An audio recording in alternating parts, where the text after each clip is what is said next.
Morning, everyone. My name is Jessica Belanger. I'm a transportation mobility specialist at the Northern Middlesex Council of Governments.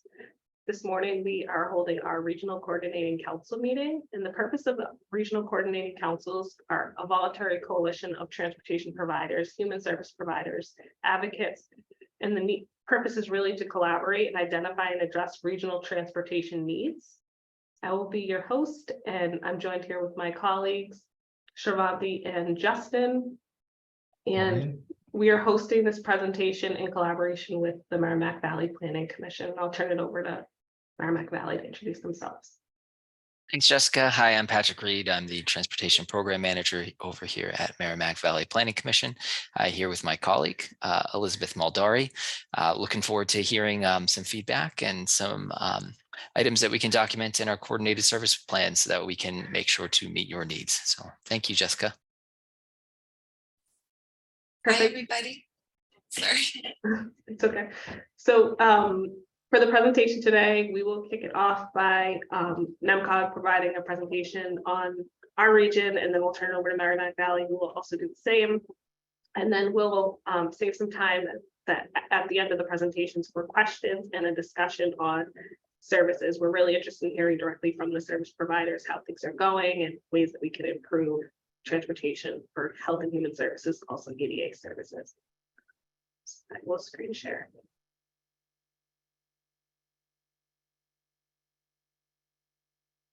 Can you see my screen?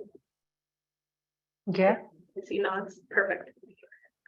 As I mentioned, this is the presentation on the Coordinated Public Human Services Transportation Plan for the Northern Middlesex region. The Northern Middlesex Council of Governments is one of 13 regional planning agencies throughout the Commonwealth of Massachusetts. We are a public agency governed by an 18-member policy board. And we're comprised of local appointed and elected officials from the city of Lowell and 8 of our surrounding towns.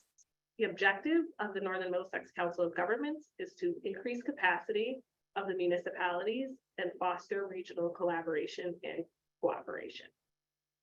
The NMCOG transportation team serves as the staff to the Northern Middlesex Metropolitan Planning Organization. We are the staff to the MPO, and the MPO is a 7-member policy board tasked with carrying out transportation planning processes for our region. What is the Coordinated Public Transit Human Services Transportation Plan? It's a federally required document for funding. The CPT-HST aims to identify strategies to improve the quality and availability of transportation services for the disabled and elder populations in our region. The plan must be updated every 3 to 5 years, and the outreach must involve coordination with the respective regional coordinating council. The plan update should include input from representatives of seniors, individuals with disabilities, public, private, and nonprofit transportation service providers. In 2021, the bipartisan infrastructure law was enacted, and it's now considered the IIJA, and this continues the formula funds under 5310. The 5310 program allows for eligible projects, including capital investment, traditional, non-traditional investments for services for seniors. It's intended to enhance mobility for seniors and persons with disabilities by providing funds for programs to serve the special needs of transit-dependent populations.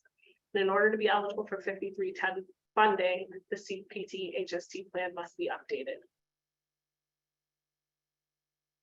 On this map here, you'll see our region.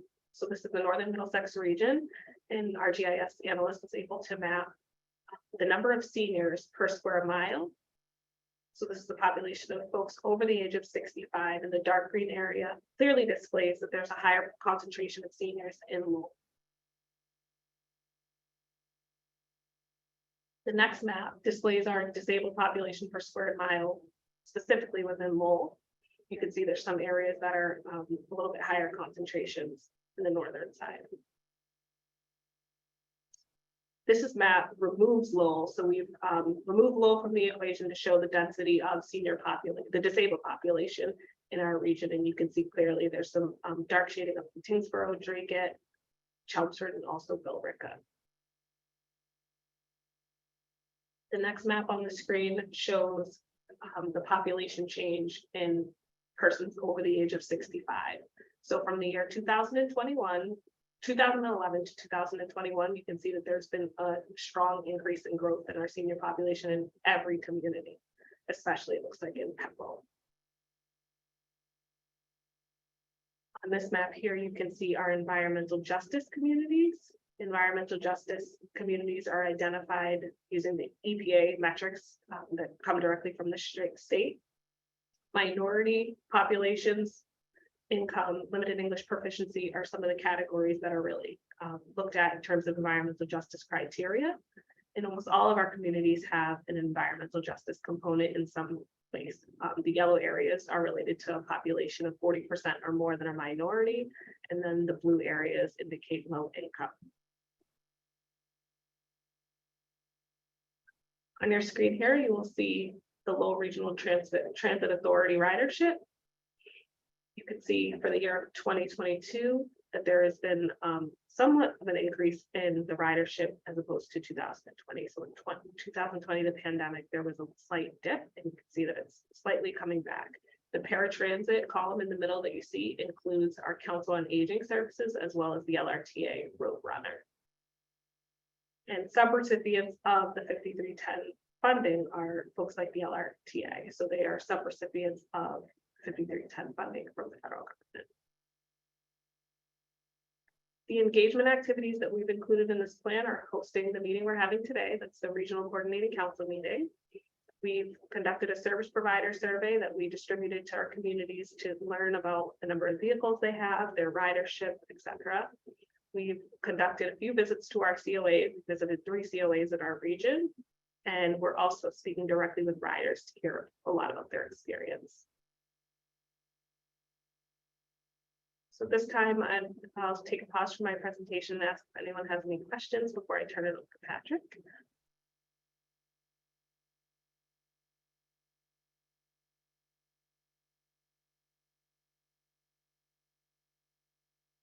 Seeing none.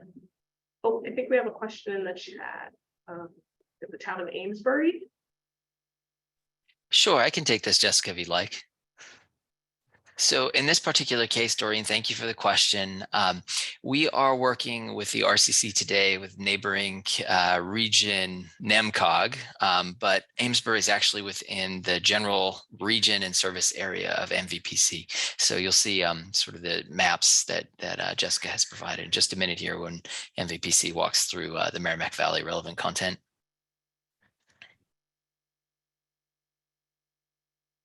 Perfect. So that concludes my presentation. At this time, I'll turn it over to Merrimack Valley to provide an overview of your region. Great. Thanks, Jessica. I will go ahead and bumble through the screen share process. Bear with me for a minute. Okay, are we all good? Everyone can see the title slide here? All right, wonderful. I'm Patrick Reed again. I am representing the Merrimack Valley. We are partnering with the Northern Middlesex Council of Governments with the opportunity for this RCC meeting here. And we'll walk through some of the same stats and content that Jessica shared relevant to her region in Northern Middlesex. So I just wanted to start off by noting that 3 of every 20 persons in the Merrimack Valley region is 65 or above, but that this regional share is balanced by net migration. And you can see this here on the map that we have keyed into our regions and MPO subregions. Lawrence and Haverhill, which are sort of our more urban locations, they actually have younger populations. Their overall percentage share of persons of 65 or older is less than some of our more rural locations like Merrimack, West Newbury, and Raleigh. Now, this is a little deceiving when people see this stat. You have to think about the population as a whole, right? And there's just more people in Lawrence and Haverhill. And so the needs are spread throughout the region in terms of service for folks who are older. In terms of disabilities, we've broken it out by population. You can see that Lawrence and Haverhill are more urban populations, also have a greater percentage share of their communities being persons who self-identify as disabled.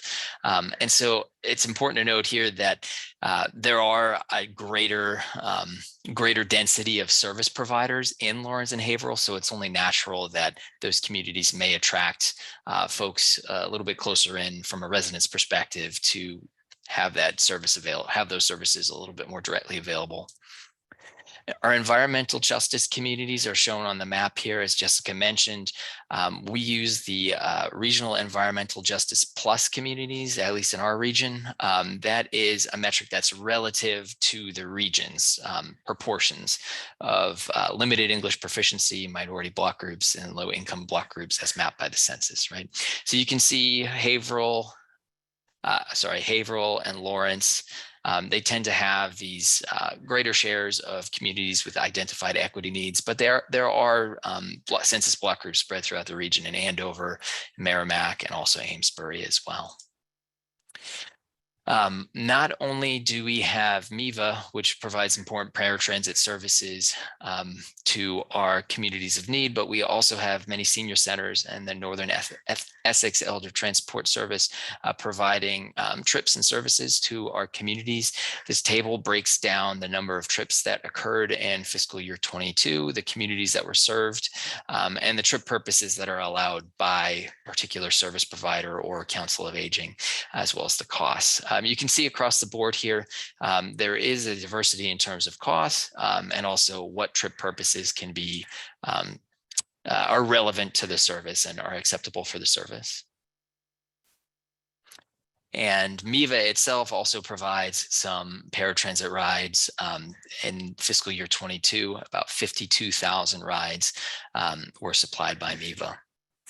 MVPC does funnel many of its needs into its fixed route service, and you can see there's an ongoing dip right in the COVID pandemic for fixed route services, but we are climbing, and as I think I heard recently that MVPC's net ridership is now above pre-pandemic levels, just slightly above pre-pandemic levels with its fare free policy.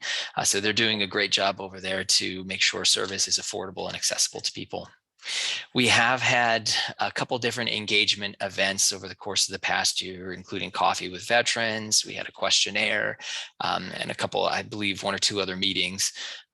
One of the things that I wanted to call out were some of the things that we have heard.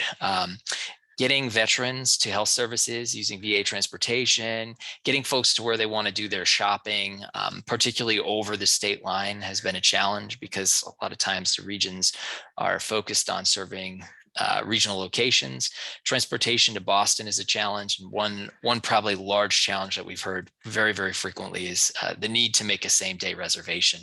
Most of the service providers that fill needs of the elderly and disabled require advance notice for planning purposes to ensure that they can provide the service. But there are occasions where our communities need same day service.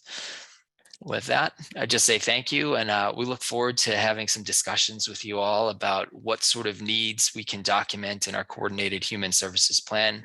As Jessica mentioned, this is a great opportunity to make sure your needs are documented in the plans. That way we can help connect you with our community transit grant opportunities that the state provides, that Section 5310 fund portfolio right there. So much appreciated and look forward to hearing from you.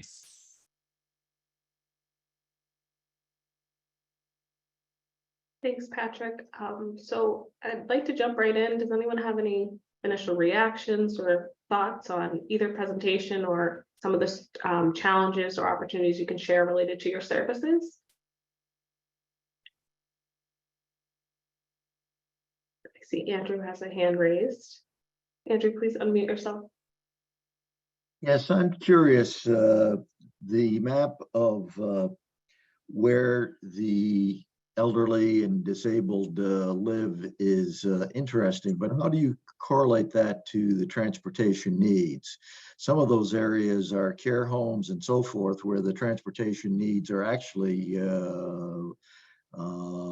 very limited, and I'm wondering how you make that bridge. Absolutely. So something we noticed when we conducted the GIS analysis is that there seems to be a larger concentration of disabled population or seniors in, for example, the city of Lowell. And the assumption based on that data is that the services there are better or easier for seniors or the disabled population to navigate than some of our rural communities. The data we got is directly from the US Census. And I think in terms of bridging that transportation challenge, it's the connection of services. So in some instances, I know that the Lowell-based Roadrunner is able to get folks to a certain town line, and then from there, the COA picks up. Perhaps, Chris, you can elaborate if I've missed anything. We have the LRTA on the call as well. Excuse me. Yeah, Andrew, the one thing that we've seen over the years is that a lot of these senior housing places have a nice van out front, and they charge so much, or it just sits around and doesn't get used. They prefer to use the funded transit service or the local community council on aging services. So that's sometimes a bit of a twist in the whole, transportation issue. Does that help at all, Andrew, with your question?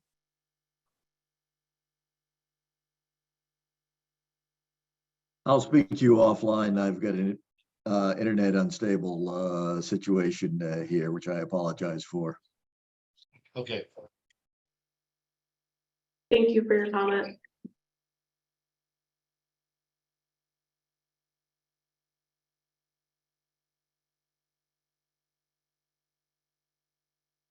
I guess at this point, I'd like to point to the question of funding.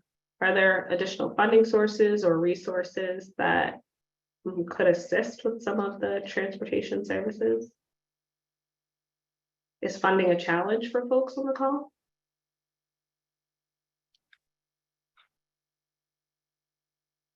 I would say generally funding is with both the councils and transit authorities, funding is a big issue.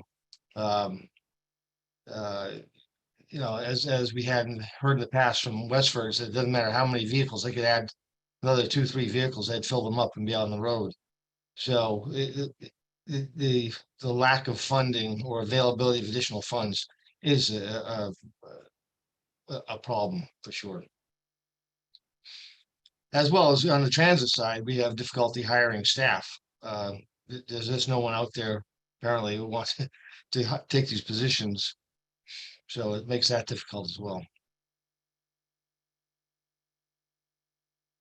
In our previous outreach process, we heard quite a bit about the need to understand users' perspective for same-day reservations and also times of service.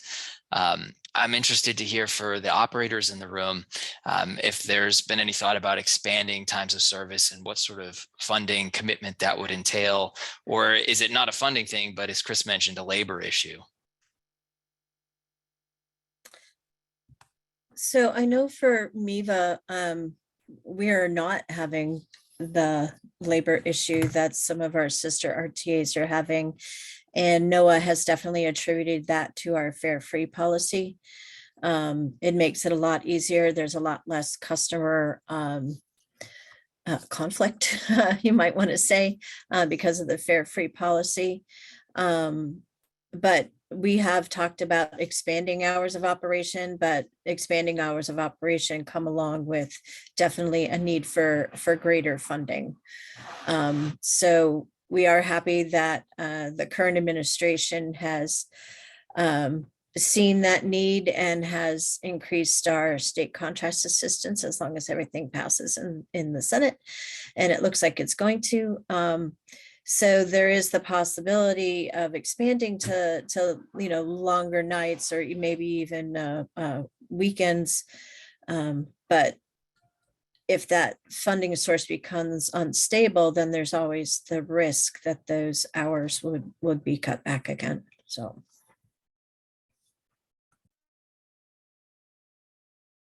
Thank you, Bonnie. That's helpful. So it sounds like there's a need for sustainable funding for our RTAs.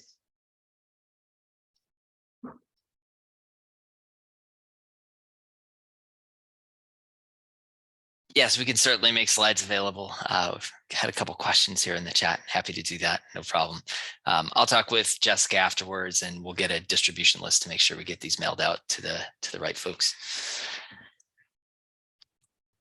Have any operators in the room heard feedback from their users about trip purpose needs? I know in some cases, some of our providers are strictly looking at rides that fulfill medical purposes, whereas we have heard there are occasions where people are looking for paratransit services to fulfill not just medical, but your basic grocery and social needs as well. Any thoughts or feedback on expanding the trip purpose or?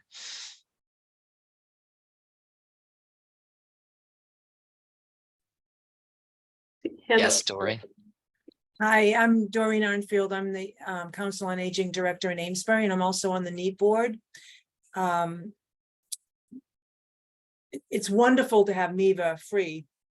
That's made a big difference. I think we're still trying to get folks accustomed to that. We've done one educational bus ride, stuff the bus type of thing. We're going to do another one this year. And we'll keep doing those to help people feel more comfortable. NEAT, we get the flexibility of sort of running it the way we want to, so it doesn't need to be just medical rides. So that is a huge help. In Amesbury, we provide rides for whatever somebody wants a ride for. I don't think we should really dictate. There's no reason to, I guess, to dictate where they want to go. So, and as we know, just a social trip somewhere is as important sometimes as a medical ride. So, but the things you already identified are the things that come up in my mind about, short-term notice, just needing a ride the very next day, or ideally even the same day would be wonderful. It's a lot to ask, but so the cost isn't really an issue anymore for riders, but I think it's the timing and the ease, like for a senior to have to connect to multiple ways to get somewhere is sort of out of the question for a lot of people. It needs to be simple and easy. And the cost is not an issue, so I won't even bring that up. But I think so for a senior to connect from a bus to then a NEAT ride or vice versa, or I think is just so simple is better. I guess that's my point. I don't know what else to add to that. I think it's just the timing. There are a lot of people that need a ride the very next day that can't get one. And then I guess there is one more point is people, the disability factor of people that are in wheelchairs, or the bumpiness of a ride sometimes affect people with physical issues. So NEAT can't accommodate the people in wheelchairs. So then we rely on MVPC completely. So there's a bit of an issue there. Thank you, Doreen. It's a really helpful comment. And I'd like to pass it over to Doreen. Yes, I can read. Dory, yes. Not to be confused with Doreen. So Doreen is on our yes, Doreen is on our NEAT board. I am the administrator for Northern Essex Elder Transport, which is NEAT. And we are an all-volunteer organization. So some of the challenges that we face are not only funding, which is changing. That whole landscape of funding this year has changed quite a bit, but we're also faced with lack of available volunteers. People I've seen have drastically changed the way that they volunteer. And I'm not sure if that's strictly related to the pandemic. In our program, most of our volunteers are retired age, and many of them have changed their ways of looking at life and are either going back to work because of inflation or they're coming back into a reality of wanting to spend more time with doing the things that they love. But however, we do have a very dedicated, compassionate group of volunteers who are wonderful, and we couldn't do our program obviously without the volunteers. That also faces some, we have challenges with that, one none the least of which is one that Doreen had mentioned, which is being able to lift a wheelchair and put it into a vehicle 4 times by the time they leave their home, pick up the client, bring them to their medical appointment, pick it up on the other end and put it back in and out of their trunk. That's a difficult process for most, I would say 95% of our volunteers, who also have medical challenges themselves. And as Doreen mentioned, because we are a transportation arm for 13 communities in the Merrimack Valley, we can't necessarily dictate exactly how each community is going to utilize our services. We say that we are a primarily medical appointment organization. However, some communities have changed the scope of what we provide in terms of rides. So I would say that on the funding side, there are some challenges, especially this year. It's become much more competitive. Funding that had been guaranteed in the past is now becoming part of an RFP process. And my 2 major funding sources are both having grants that are due on exactly the same day, which is providing me with some challenges. We're a very small organization. It's myself and one other 15-hour person. So we together make up about 1 full-time equivalent, a little over. So we have a lot of challenges, but we are a mighty group of small group of volunteers. And Dory, would you just expand to tell them how many communities you serve with just your total of 1 full-time, 2 part-time people? We serve 13 communities on the in the Merrimack Valley. Thank you, Doreen.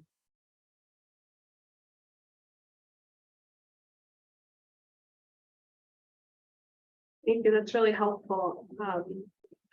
So I guess in terms of funding question, I'd like to know what are some, besides the capacity issue, is there a challenge with identifying funding sources for your riders or for your programs? Do you feel like you have options available to you? It's just having the time and the capacity to write the grant, or sounds like capacity. Definitely a capacity issue. I think, Dory, it'd be good to check in offline. I suspect, there could be some partnerships with your regional planning agency in terms of grant writing, where perhaps we could look at how we can help you out with that. We have our own capacity issues, but we also know that it's a really important service and need. So we'd be happy to kind of chat with you to see how we can kind of fill some gaps. That would be lovely. The issue is not actually writing the grant. It's preparing all the materials to go into the grant. Ah, gotcha. I think we have a hand up from Lillian. Do you want to say something? Oh, me?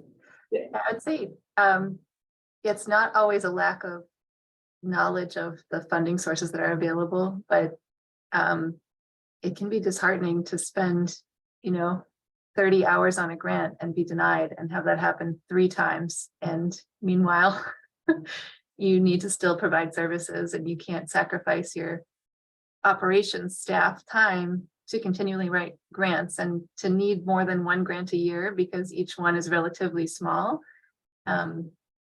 It's an unfortunate way to have to operate on a competitive multi-grant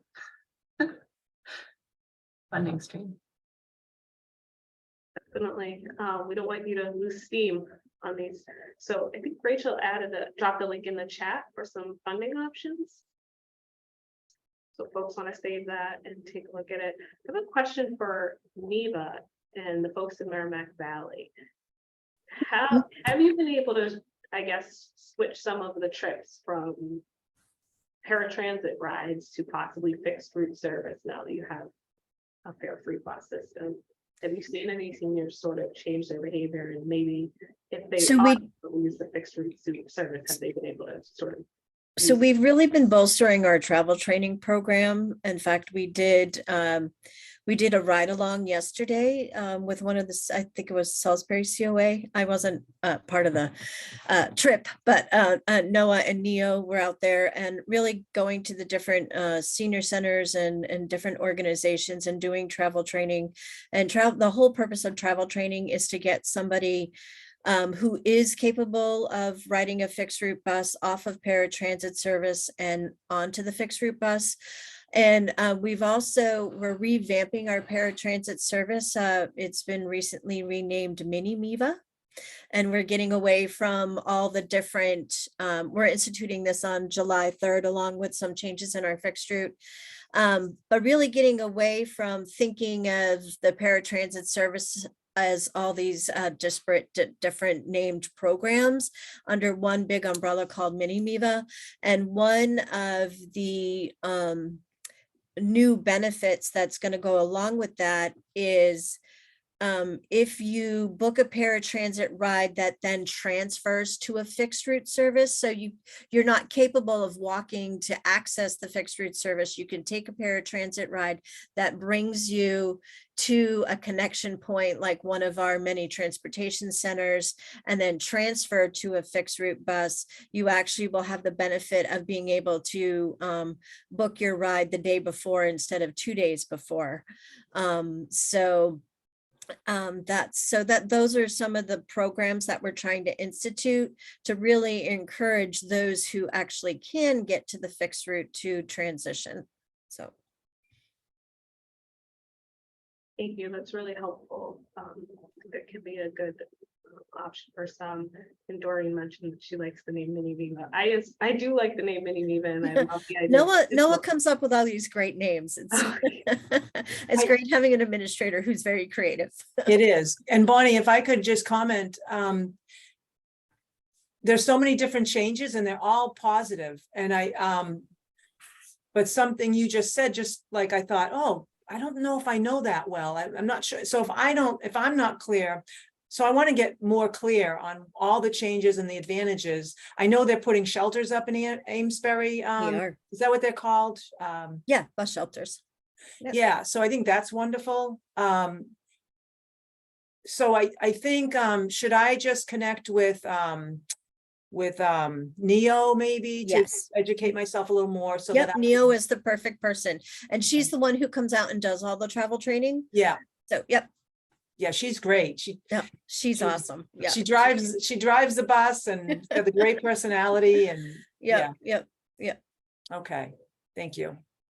Bonnie, on that topic of communications, our transportation committee yesterday met and we've been calling folks who are current ring and ride users to talk about what their options will look like in July. And I think one of our volunteers also reached out to MIVA.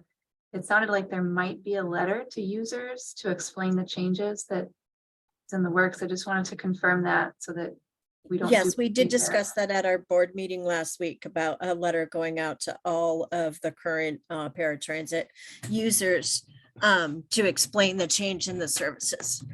Okay, could we get a copy of that at the administrative level? Because we're getting a lot of the questions already directed to our senior center. Sure. Can you put your contact information in the chat so then I can make sure that Neo gets that to every organization who wants it?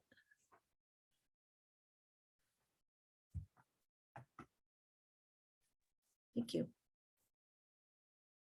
Get a hand raised from Rachel. Hi, I'm Rachel from MassDOT. I run the Community Transit Grant Program, which is the 5310 funding that has been referenced that is related to the Coordinated Human Service Transportation Plan. And just hearing, what you all are saying about travel training and outreach and communications, just wanted to share that all that is also eligible for Community Transit Grant Program funding as well. Thank you for sharing that. And thank you for joining today, Rachel. It's really helpful.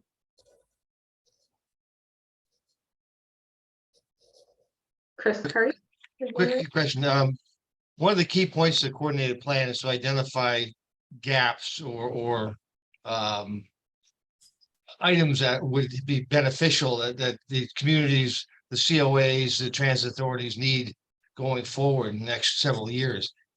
And I think software is getting, as far as for the councils on aging, working with the towns and they've still have the paper handwritten notes about where the drivers go, and it's up to drivers to pick up in the order that they've seen feel the best way, most efficient way. Whereas a lot of, the transit authority side, we already have software that identifies the most efficient routes. I think as far as a coordinated plan needs to identify that, or at least to have a statement, something to the effect that these councils could use software technology to fill the bus more and to make the trip more efficient. Can I ask Chris, can you give me an example of how, because we have our own, my senior center software that we use. We have, NEAT has assisted ride software, which has made a world of a difference. So I love the idea of thinking about that. But I'm just wondering how that would work with MIVA. Are you saying with MIVA? That's what I was thinking you meant. Right. I think generally it's going to be, each of the councils will have to do it on their own.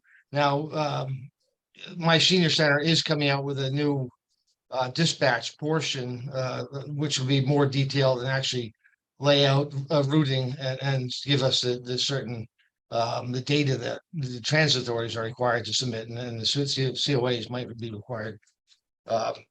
So I think that the technology is getting there for that'll be much cheaper and more and make it even more efficient for the councils. But I depending on if the council was within the the 88 service area, then maybe they could work through the transit authority to be able to do their own dispatching to them. But generally, I would think the separate softwares would be the way to go. I had a question. Oh, it looks like Rachel has a hand up.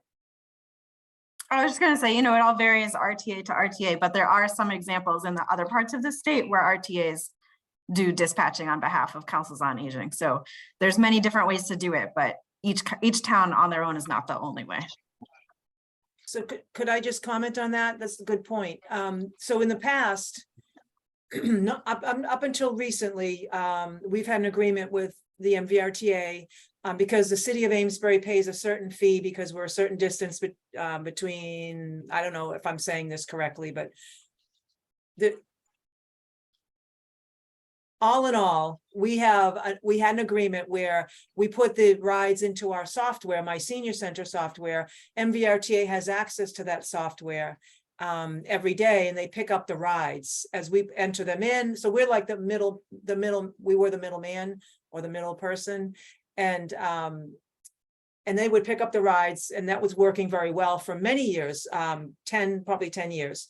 And then only recently, because I kind of dawned on me one day, like, the rides are free. Why do they even need to call us? They can easily call the MVRTA themselves and then cut us out. There's no reason for us to be involved in that. Less work for us. And that seems to be working fine right now. So I just wanted to share that. Yeah, that's very helpful. I was thinking, so it seems like there's sort of two pieces to it. The dispatch software, and that's the My Senior Center. I know that a lot of our COAs are also waiting diligently for an update on that. I think the new software update that Chris mentioned is going to include like text message reminders and some other features that might help with trip confirmations and ensuring that the seniors are aware of their trip, et cetera. But then it seems like there's also a need for like navigation software. Is that what you were mentioning, Chris? Because I think you talked a little bit about like the Roadrunner might have some type of software that shows the shortest trip, and perhaps the COAs aren't using that same software. Yeah, that's correct. And again, I think what they're talking about with the update to the My Senior Center, that will have the navigation in there as well. I don't want to push one particular product, but I actually haven't seen what their product looks like yet. But I think going forward, there will be cheaper software. It's not just that My Senior Center. But so in Amesbury, do you guys operate your own vehicles, or is it strictly through MIVA? So we only recently got a van, thanks to the MVRTA. We got a used van, and we only use it 3 days a week for special trips. And then we do cover some urgent rides in between those special trips that we plan. And so we rely very heavily on MIVA and NEAT. But next year, we're supposed to get a brand new van, again, thanks to the grant that MEVA is helping us. They're sponsoring us. So that's probably the beginning of next year. We'll get a brand new one. And we'll probably, so then I have to get into my budget, of course, to use it. I would like to get it to 5 days a week and use it more for regular rides, for those rides that maybe only, next day rides, things that I can't use the NEAT and MEVA for. Terrific, yeah. But of course, every council on aging is different. Right, a lot of the councils on aging in the LRT and NMCOG region have their own vehicles and operate and do their own dispatching. Yeah. Something that is really reaffirming. So when we were doing our regional transportation plan, we've discussed with our councils on aging some of the challenges that they were experiencing. We've identified that there was a need for more of this cross collaboration. So bringing the COAs together, bringing the transit operators together to just hear some of the challenges that the senior centers are facing and the COAs versus what the ridership is like and the challenges for the actual transit operators. And we've learned that the sharing of ideas has really helped. When I have this situation, this is how we operate, or we use this software, just sort of initiating the conversation across the network has really brought some fruitful conversation. So if there's any best practices that anyone would like to share, or challenges, or how really you navigate getting people in touch with the services that they need. Got a hand up for Andrew.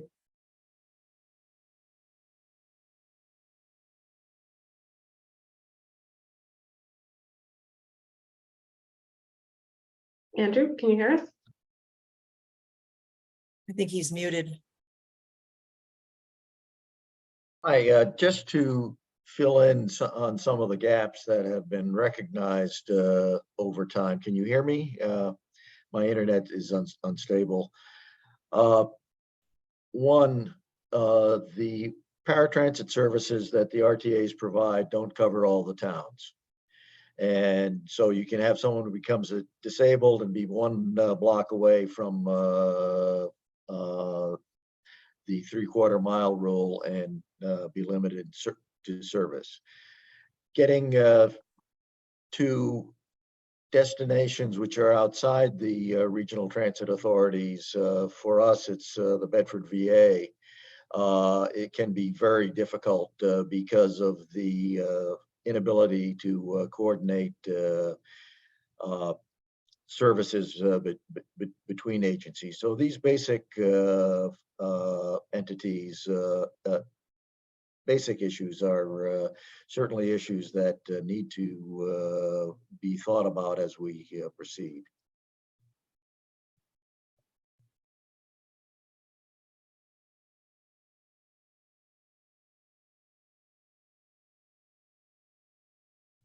Does anyone have any examples where some of the trips either across town or Boston, or as Andrew mentioned, the Bedford VA, just some destinations that are particularly challenging for their riders? Or have you heard of any key destinations that your riders would like to get to, but they just simply can't?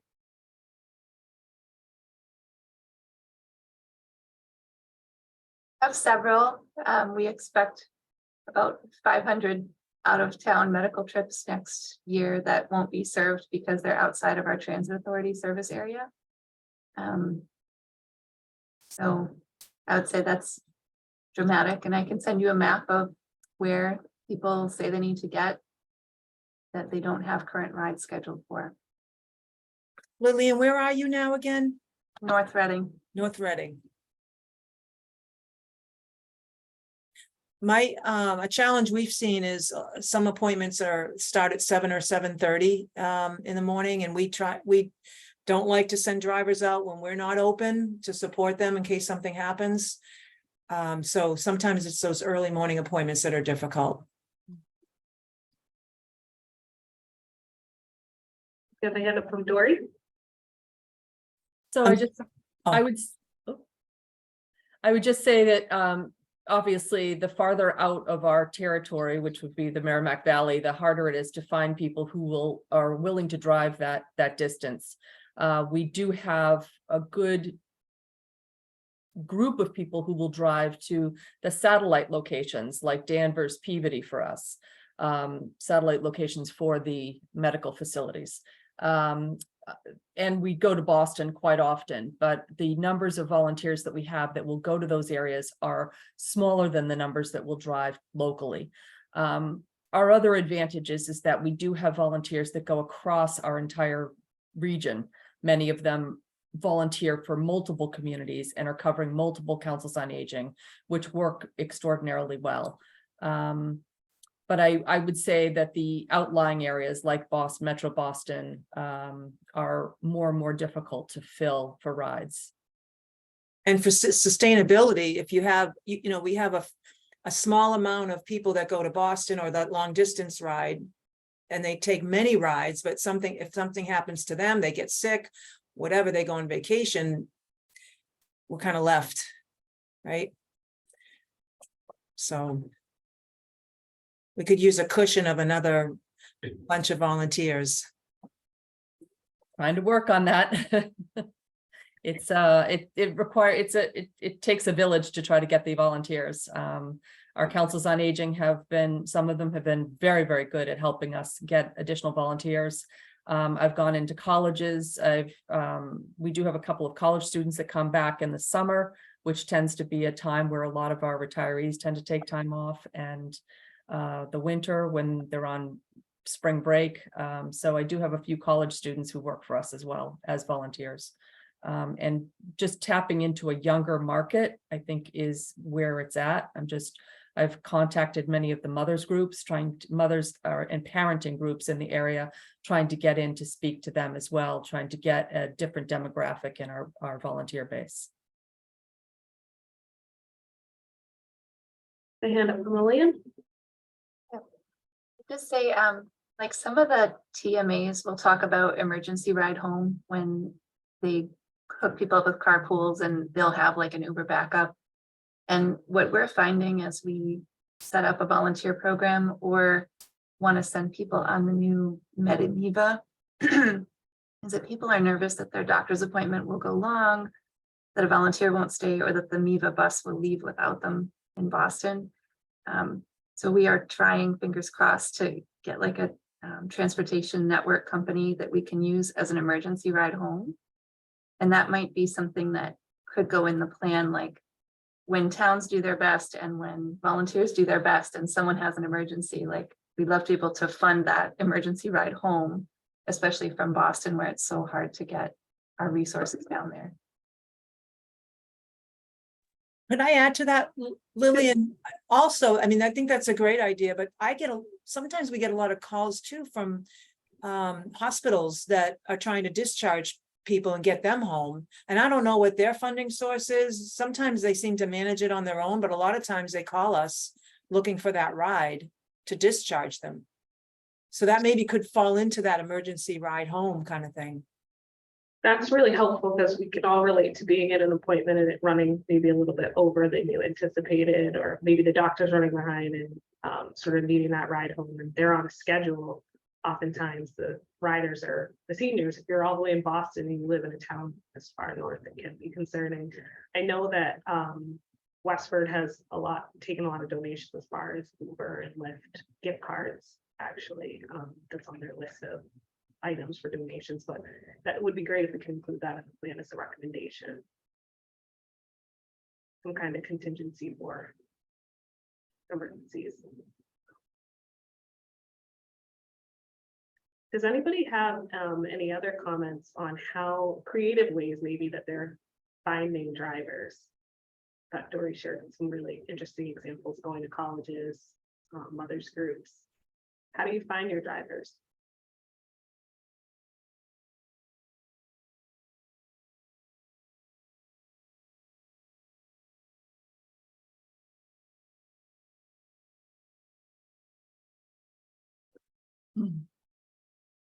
Back to Dory. Well, one other thing is that we just ran a big advertising campaign in all of our local papers, the Newburyport Daily News, the Eagle Tribune, and the Haverhill Gazette, and that was very successful. I got 10 volunteers from that one effort, which is a lot, quite honestly, in a very short period of time. So that was very successful, though very expensive, and finding a funding source to cover that as well. I was hoping for a grant from the AARP. I spent a lot of time writing that grant, and it was specifically for this advertising campaign, and I did not get it. And I'm hearing that many people in our area did not get it. So I'm curious as to whether or not that anybody here has gotten anything from AARP. I also applied for the Fallon Health Grant and did not get that one either. So just curious about what other grants people are getting to fund things like advertising. Oops.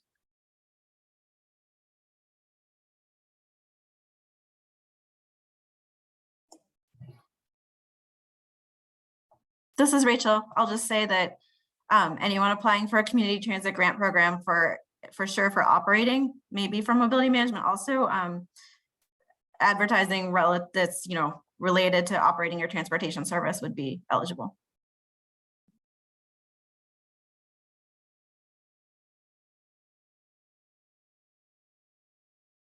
Excuse me, Rachel, would that be a 80-20 split or 50-50 split for advertising? Well, I think if it's directly related to operating a transportation service, it would be part of an operating grant. So then it would be 50-50. If it was like a regional campaign to promote all transportation options, that would be mobility management. So that would be 80-20. So it's a little, I think it would depend on sort of like what is the overall goal, and does the overall goal fit the operating approach or the mobility management approach. I know that everyone would rather have the 80-20 split, so I'd be happy to sort of brainstorm one-on-one with like how creative we can be. And we have an internal expert at MassDOT, so sometimes I ask her too, in case, because I don't want to ever be like, read the rules more strictly than we have to.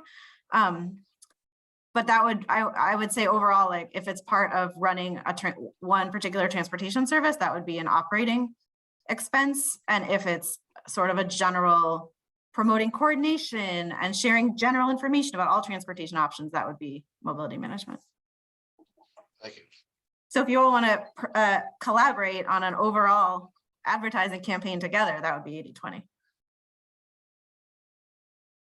Thank you. I just want to go back to a point that Lillian mentioned earlier, tracking the number of trips that you're not able to fulfill. I think that can be a really important metric that can strengthen your grant application.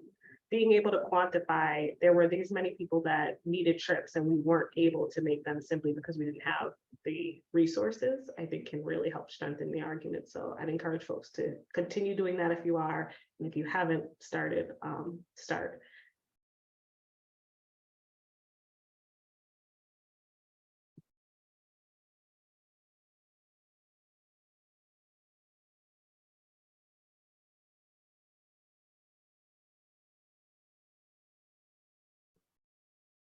This time, I'd like to turn it over to open forum if anyone has any questions or comments that maybe they didn't get a chance to share. Patrick, do you have anything you'd like to add? I don't. I'm glad Bonnie was here. I was hoping to go through some of the new mini MIVA features here, and I'm glad Bonnie could cover that because I think it's really important. And consolidating that portfolio is going to make things a lot more comprehensible and easy to communicate and understand for our users. So hopefully communities in the Merrimack Valley will take a look at that. And definitely please feel free to connect with Bonnie or myself if you need the connection to MIVA, so we can make sure we get you the info that you need. Appreciate the conversation today, everybody. We'll make sure to follow up as Merrimack Valley drafts its coordinated human services plan. we will probably be reaching out to you all again with the draft documents. That way you can take a look at it. If there's anything that you have that you feel is missing or any comments that you'd have on it before we release it, we'd love to hear your feedback. I'll just add on to Patrick's comment. We'll also be having a 21-day public comment period for our coordinated plan. And at that time, we encourage you to review it and mention any of the additional items you'd like to see referenced in the plan. I have a hand up from Andrew.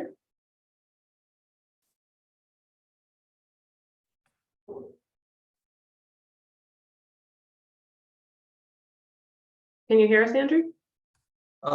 Patrick, is there a need for LRTA and MVRTA to coordinate better on some of the paratransit services? A good question. With both LRTA and MIVA here in the room, I think it would be good for them to jump in here. I do know that typically when we do our transit planning, we do look at needs and also what we can realistically do with the funding envelope that we have. So I don't know, Chris and Bonnie, if you want to speak to that.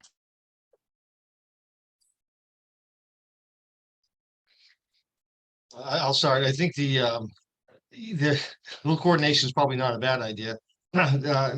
Generally, most of the coordination comes in with the dispatch of both services. That if we need to, we have a client or customer in Lowell area that needs to get to Lawrence or Haverhill area, then they work together to try to make these transfers in a convenient location. There are hitches all the time, I'm sure, but generally at the operational level, things generally work fairly well, I believe.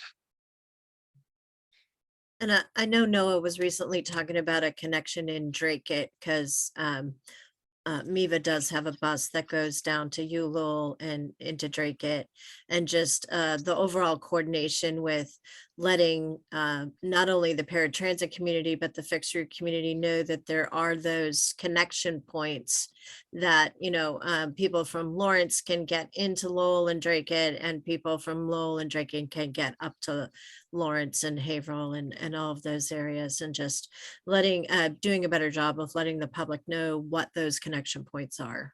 So